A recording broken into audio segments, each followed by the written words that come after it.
GBNews Exclusive. A Labour Party councillor has quit just hours after being suspended from the party over a series of controversial posts on her WhatsApp story, which included comparisons between Israel and Nazi Germany.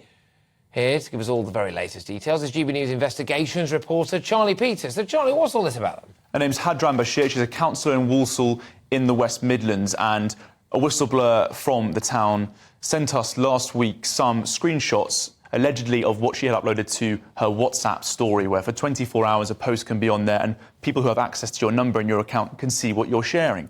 One of the graphics she uploaded compared the foundation and the actions of Nazi Germany with Israel, comparing what she described as the IDF's carpet bombing on Gaza with the Nazi gas chambers. Now, this is obviously extremely inflammatory and charged political commentary, which, according to the definition of anti-Semitism that the Labour Party adopts, is anti-Semitic. The campaign against anti-Semitism reaffirms that view as well. In another post allegedly shared by Ms Bashir on her WhatsApp story, she also said that people should only condemn Hamas once the person who asks them to condemn Hamas condemns the IDF, making that moral equivocation between Israel and that terrorist group. So extremely controversial stuff. We sent it to the Labour Party on Sunday night. They only suspended her yesterday once we reminded them what we'd sent them. They hadn't chased it up quickly enough.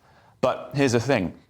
Yesterday, she quit hours before we could publish the story. We went for a right of reply when she realised that the Labour Party had been made aware of what we'd sent over of her alleged posts. And she claimed in a statement that she'd actually resigned last week. She'd backdated her resignation. A source told us this morning, you can't claim that you've resigned just after you've been suspended. And indeed, another source told us from the town that she was actually at a Labour group meeting on Wednesday. So that claim that she actually resigned last week in protest against Keir Starmer's stance on Gaza doesn't seem to hold up.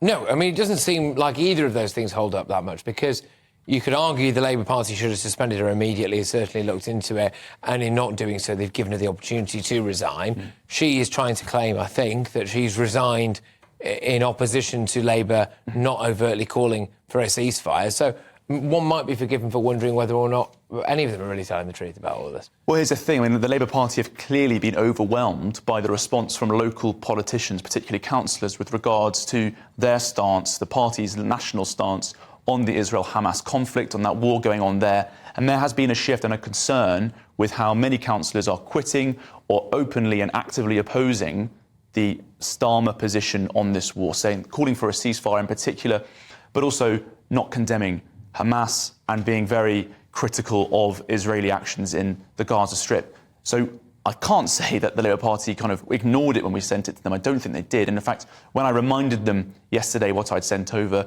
they did administratively suspend her within a couple of hours. So clearly the material, once I reminded them what was going on, they got a move on and suspended her right away. And that is what the campaign against anti-Semitism demanded on Monday. When I spoke to them, they said they should suspend her with a move to expulsion. It seems as though Ms Bashir has jumped before she could be pushed. Yeah, Charlie, thank you very, very much. Charlie Peters there, GBNews Investigations reporter. It's staggering how many of these people walk amongst us.